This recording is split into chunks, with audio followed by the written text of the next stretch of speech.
Charlie, welcome to Mitiga Mic. Hey, Brian, great to be here. So, Charlie, before we get going, please tell everybody who you are and what is it that you do. My name is Charlie Thomas. I'm the CEO here at Mitiga. Awesome. Well, so a little bit of an important role here at the company. It's really great to have you as our commander in chief on this show to talk a little bit about the company and what you think of it. But before we get started, I mean, you've been in this industry for a while and you've seen it from so many different angles. And I was hoping you can kind of take our listeners through, your journey in the space and kind of all the twists and turns that led you to be here. Sure thing, Brian. It's a long journey, so I'll try to abbreviate. But I've been in the tech industry for a good 30 years now. Got my start early with IBM and spent a lot of time in the networking industry. Started and founded a company there, and I've always been in the B2B enterprise side of tech. And yeah, got a long start in tech. Launched my first company probably only 5 years into my career. We ended up taking that company all the way to IPO. So have seen the highs and the lows of being an entrepreneur for sure. You always read about people, taking out credit cards and second mortgages and all the journey. I've been through it all. I've seen it. I've seen it all at this point. Probably fast forward to the kind of mid 2010s and that sort of thing. I was fortunate to get linked up with Mike Volk and Bobby Christian, joined the board of their company called True North Security, which was a cybersecurity company, kind of a reseller. That company, not too long after I joined the board, was acquired. Parts of it became Fishnet, which obviously today is Optiv. Fast forward a few years from that, Mike Volk became the founder and CEO of GuidePoint Security. He asked Bobby Christian and I to be the first and only board members of GuidePoint. That was 2012. So I got to participate as a board member and watch the unbelievable growth from GuidePoint and the excitement there. Around 2017, they decided to kind of initiate a small managed security provider. They were hearing a lot from CISOs that they were not pleased with kind of the first or second generation of managed security. They felt there were ways to improve upon that. GuidePoint seized the opportunity and launched a business unit called VSOC. They took off. It took off quickly. They landed some really big customers. They asked me as a board member to go help them. I went in and helped them and took a look at it and came back to Mike and the partners and said, hey guys, this is a really big opportunity. It's, MDR is emerging and everything is going to change with MDR. There's a lot more automation, things like SOAR, things like building your own tech, your own detection capabilities. And a lot of cyber is really a data problem. It's really about data analytics. And so we saw that opportunity, talked to the GuidePoint partners, fast forward to April of 2019, and we launched Deepwatch, and I became the CEO. And so after 6 years of growing that, we had a really great run, still going strong. I remain on the board there, and I was retired and really thought I was finished and was approached late in 2024 by Jay Leak, and I had done an investment with him just a few months earlier on the startup, and they presented Mitiga to me, and I got super excited by the opportunity in the company. So what I really loved about Mitiga was the founding team was truly outstanding. The technology and the platform is very unique, solves unique business challenges in the cloud, and world-class investors around the table and the board and the advisors. John Waters, as the chairman, is exceptional and has a remarkable, very impressive background. And so it was the size and stage that really excites me. I like the kind of early stage company, and we had just been through a Series A. We're about to close on a Series B. So everything lined up. The sector, cloud security overall, is a really in demand and rapidly changing sector. Customers are really challenged to manage their overall security estate. There's a lot of complexity there that maybe security operations teams had not dealt with previously. So, all in all, it lined up extremely well. Started talking in December. By January, I was in the chair. By February, I signed you up, and the rest is history. That's right. It was funny. I started to laugh a little bit when you were talking about being retired because anybody that knows you, Charlie and retired is those are really two hard words to put in the same sentence. Somebody that works at your cadence. So no, it's fantastic that you left that mind space to come over here because it's just been a whirlwind of a ride just even this last couple quarters here. You mentioned something about early on, like people starting with their credit cards and things like that to fund things. And I remember a couple of good lessons learned I had as well. When I was at Bell Labs, I left, the stock was right around 65, $70 a share. And that was one of those companies where you worked there, your dad worked there, your sister worked there, the whole family, the whole like communities were there. And like a few months later, or maybe a quarter or two later, the stock dropped to like $7 a share.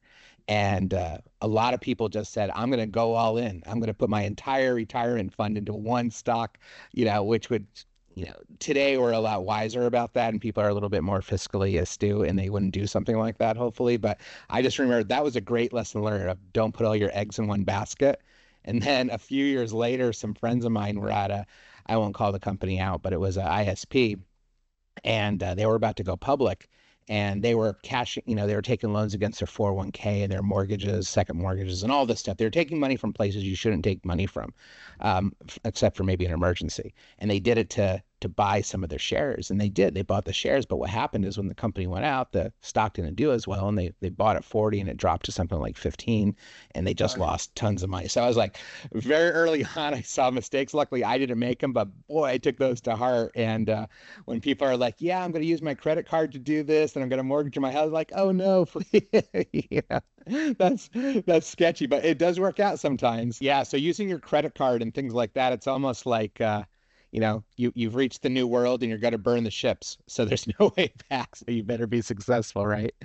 It's true. But Sometimes we go all in. People like to think of entrepreneurs as risk takers, but I actually don't think entrepreneurs are risk takers at all. I think, of course, there's some degree of risk in launching or joining a startup or an early stage company, but I think it's quite well calculated, quite well planned. Everyone has a very methodical, detailed game plan, probably more so than, business units or leadership at larger companies. So everything is carefully thought out. There's contingency plans. There's lots of adjustments and pivots along the way. Inevitably, the stats show that the failure rate is high. So in that regard, it is risky. But I do think the entrepreneurs themselves largely are quite measured and are carefully planning, every move, every month, every quarter, and so yeah. yeah, yeah, no, that's a great point. I've seen people on both sides of it, and I think you're right. When you're on the entrepreneurial side of things, you definitely you think about a lot more. There's no lanes. People always say, "Stay in your lane. This is what you do." There are no lanes in the startup world, so you know a little bit about everything or a lot about everything.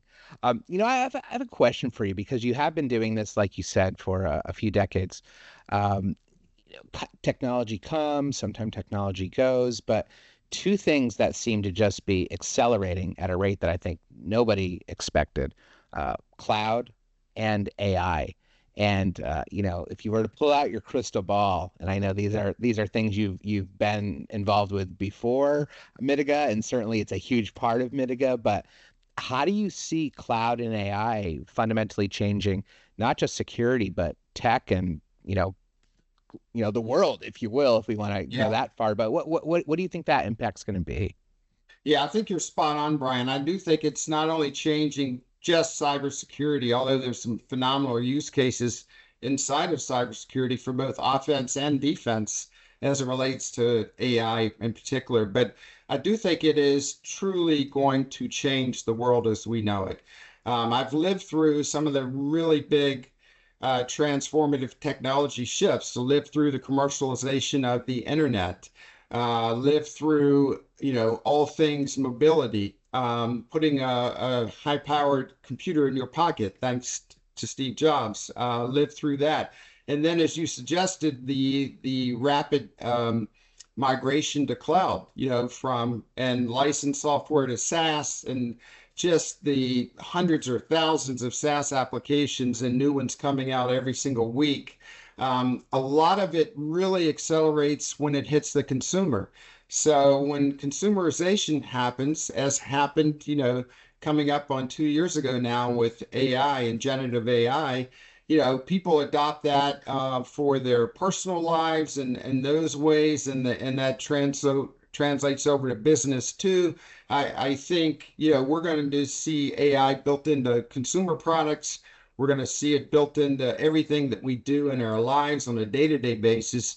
But in the business world, it truly is transformative. And I'm not just talking about the automation aspects and the people and efficiency aspects. Some of the folks have, kind of focused in on the impact on people and headcount and that. I think actually, the next generation of technologists and technology, both, individual contributors and leaders, are going to leverage AI as a tool to make business more efficient. And if we look through the history of time, if we go back 100 or 50 years even, or even 25 years, we continue to see on a macroeconomic level just gains in human efficiency. And those gains in human efficiency are going to be accelerated now with AI. So, yeah, everything is now compressed. Everything is happening faster. Moore's law is out the door. It's so exciting to be part of it. And yes, there will be good and there will be bad. And the same things were forecasted and certainly have come true with the commercial internet, right? There's been a lot of good, but also a lot of bad. And the same thing will apply for AI. But I do think it's going to, in many ways, it's going to bring the power of that massive processing and thought and delivery and interface to information to everyone, anyone that has access. Now, I know not everyone in the world has internet access, but that continues to grow and improve and increase too. We still have work to do there, and there's a lot of good things being done around that. But access to that and access to AI, I think, will, transform education, transform the information sharing and collaboration. So super excited by, what the potential is. And obviously there need to be, I don't think it's easy to put guardrails. Everyone talks about regulatory oversight and guardrails. It's not easy, especially as fast as it's moving. But there needs to be some framework, and obviously, I think people generally, corporate folks, will be good stewards for the most part in how it's used. But there are challenges for all of us in that regard. Yeah. No, I think that was very well said. And anybody that walks around RSA or any security conference, everybody has AI. AI is everywhere. Clouds everywhere. These two things they're not going anywhere but up, and just the adoption rate is insane in every single aspect of our lives. I was talking with one of our founders the other day, and he said it really well. He said, AI has been a part of Mitiga since day one, just like cloud's been Mitiga since day one. So the two sort of began before the buzz was really there, a few years back. And the way he framed it was, it's like an exoskeleton. So if you think of like the movie Aliens, when Ripley is wearing basically a forklift, right? She's got this thing that can lift and grab and move things. Well, it's just she's doing the things that you would normally do as a human. It's just making those tasks that much more efficient, that much more effective, and allowing you to do things that maybe you couldn't do by yourself. And I really thought that was a good way to explain it, because when you look at our technology and the whole cloud detection and response arena, uh, you need to be able to augment human intuition. You need to be able to automate certain skills. You need to be able to take massive amounts of data, petabyte, exabytes level of data to try to find those suspicious or malicious pieces. And boy, AI is just a great way to help humans get to that information more quickly and ascertain the results. To be quite honest, I couldn't imagine approaching cloud security in any way without some level of AI augmentation today because it's just such a massive amount of information that you have to grind through. It really is, Brian, and I really am impressed with what's been done in Mitiga. Certainly, there's some degree of hype and skepticism associated with that hype around AI and the use cases, but for sure, as you articulated, cybersecurity is a really strong use case for AI and harnessing the power of AI. And so I was super excited to see what our product team had done and basically taking the power of Mitiga's detection platform and the uniqueness that we're able to go across cloud, all of your SaaS applications and the associated identities and tie all of that together and then leverage AI to basically emulate on horsepower what a SOC analyst would do with that information in those situations. And the way that we do that with our platform is truly revolutionary. And I don't like to use that word lightly because too many people throw that around. But it truly is, having been in a business where we were managing large security operations or large SOCs for Fortune 5,000 companies, some significant brands that we all know. I can tell you, as you suggested, it's the volume of data, particularly when you layer in the cloud. It was already very voluminous just with traditional endpoint network. But when you layer in cloud and just the sheer volume of data in SaaS and identity, it's more than any security operations team can handle. And AI really makes the SOC analyst a lot more efficient. I know that SOC analysts are going to love it and embrace it, and I do think it's going to make their jobs better. There's a high degree of burnout in the security operations center. We all know that. SOC analysts usually, last about 2 years. AI is going to give them a lot more power. Now, the attackers are also using it to their advantage. So on the defensive side of security, we're going to have to make sure it's always an arms race, and AI will be as well. But there are significant ways to leverage AI to the benefit of the defenders. Yeah. Well, I want to sort of double click on just cloud security as a general statement. And cloud security isn't brand new. This isn't something that just popped up last week. People have been talking about it for a while, and there's some big players out there in different areas. There's some folks that focus on identity, maybe some folks that focus on SaaS, maybe some just on infrastructure such as Azure and AWS and GCP, and maybe it's more of a preventative approach. So there's lots of little pieces of the puzzle, if you will. Um, why yet another cloud security company in your mind? What was it when you said, okay, there's a whole bunch of people in this space, but Mitiga is something different. What was that different thing? What was so special about this approach?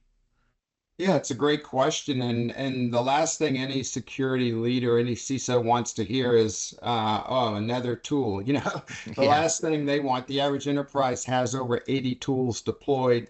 They're actually looking for tool consolidation and rationalization. So, but when it comes to cloud security, we're at the earlier stages on the tool front. Wiz has been an extraordinary success, and what Wiz and Orca and Palo Alto, Prisma, and what they've been focused on with their initial growth and success is more on the preventive side. So posture management, making sure that any identified gaps are closed. And that is super important, and that provides a degree of security for sure. And overall, I think what we see in cyber, for the most part, are preventive approaches to tools, preventive approaches to processes. But why Mitiga is different, and I think we're all moving quickly toward this. And I'll just say this one thing, real time. At the end of the day, preventive tools are pictures or snapshots in time. We have Nest cameras all around our house, inside and out. Um, Yeah, and my wife polices them a lot, and she gets alerts. She can tell when someone's walking by our house, and I don't want to know that. I only want to know if they kick the window in. But at the end of the day, if you imagine those as being still photos, once every hour, or once every 12 hours, think of the value of that versus a real-time live feed. And when it comes to cybersecurity and defense, if you don't have real time, you're giving a big advantage to the attackers. And so Mitiga is super important because it goes one step further than the posture management tools. We are detecting in real time, and not only that, we have a unique ability to look simultaneously, uniformly, and tie together what we see as threat signals across all the cloud infrastructure, all the SaaS applications and identities, and we don't see others doing that. As you suggested, we see even the preventive tools operating in silos of identity, silos of SaaS, in silos of cloud infrastructure. And attackers, they don't operate that way. They don't care, and they don't operate in neat silos just because that's how your security tools line up. So what Mitiga has done with real time and the ability to operate across those three, no one else is doing it. We sit in with CISOs every week. I was just with a Fortune 100 CISO just on Friday, and he said a couple of things. Number one, cloud security is hard. I don't feel that our team is deep in cloud and they need help. Number two, the data is voluminous. It's more than our SOC team, which is a good size, can possibly process. We can't run it through our SIM. It's just too costly, and we need help. This is an area we're looking for a solution for. This is why Mitiga was created. So I'm really excited about what we have here and what the founders have developed. And we continue to innovate and improve it every single month. But it's a much needed solution right here, right now. Absolutely. Well, as we wrap up here, Charlie, any advice for any organizations listening in right now, security leaders listening in that are like, hey, just like this CISO you chatted with, I just don't feel like I have my hands around cloud security, or I don't feel my team has that level of expertise. What are maybe a couple things that they should do, or some steps they should take, or things that they should consider to start moving the ball forward so they can start addressing this issue of cloud security? Yeah, I think they should spend some time and learn about some of the newer technology coming out or that's been out the last couple of years. Look beyond posture management, look beyond prevention, and look at kind of real-time detection and response. Look at take a few real-world attack scenarios and play them out. You can't do enough tabletops these days, and you can't do them frequently enough. But I can tell you that traditional once or twice a year doesn't cut it when it comes to cloud and SaaS and identity. Things are changing too quickly for that. But nonetheless, learn about some of the real-time detection tools that have entered the market. Learn about how they apply to your posture management framework for your cloud architecture. Consider complementing and augmenting your SIM with other tools. We've seen CrowdStrike do that extremely well with endpoint and EDR, and how well, they've certainly expanded their footprint and product capability. But when it comes to cloud, there is no kind of EDR-like component. I think Mitiga fits that bill really well. I'm sure there are others that might do some of what we do, but I think at the end of the day, given the complexity, the size, the scale, the pace at which attackers navigate across your digital estate, I think it's really important. I think there could not be a higher priority than to look at protecting everything in the cloud in kind of a real-time mode. And if you're not doing that, you certainly should, because there is significant risk. And we see it every single week. Our search team are uncovering new threats every single week. Our incident response team are seeing real world scenarios every single week where attackers have just kind of broken through classic posture management. And traditional SOC architectures that are kind of endpoint and network focused just miss, these movements in the cloud. So right now, the attackers have the advantage. From a defensive standpoint, from a CISO standpoint, it's time to regain the edge there and look at some real-time protection across that digital footprint. Awesome. Awesome. Well, Charlie, first of all, thank you for being my CEO and sort of running the ship here. Anybody listening to you speak could very quickly see, yeah, it makes sense that this guy's the CEO. He knows what's going on. He's been there, done that. That's awesome. And of course, thank you for being part of Mitiga Mic. Great input, and I'm sure all our listeners really appreciate it. Thank you, Brian, and I love working with you. There's no one better, and I'm so fortunate Jay Lee connected us, and you're on the Mitiga team. So I love working together, and I really enjoyed chatting. Awesome. Thanks, my friend.